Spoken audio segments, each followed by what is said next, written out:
Hey everyone! Today I'm going to walk you through how to make your very own epoxy resin clock. It's easier than you think.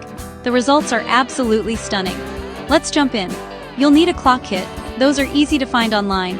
A wooden clock base painter's tape, a mixing cup popsicle sticks gloves, epoxy resin color pigments glitter. Got everything? Great. Prep your base. Make sure it's clean, dry, and dust-free. Tape the sides and back to prevent drips. Follow the resin kit instructions. Usually 1:1 resin and hardener. Pour into your mixing cup, stir for at least 3 minutes. Mix well so it cures properly. Add pigments. Swirl colors, layer colors, add little bursts of color. Stir gently to avoid bubbles. Now, pour the resin starting in the center. Let it flow out naturally. Guide into corners with a popsicle stick. Pop bubbles with a heat gun or a hairdryer on low. Let it sit for at least 24 hours in a dust-free space. Patience is key. Once it's cured, peel off the tape and admire the glossy finish. Drill a center hole if needed, attach the mechanism, pop on the hands. And that's it. Hang it up, show it off, or give it as a handmade gift.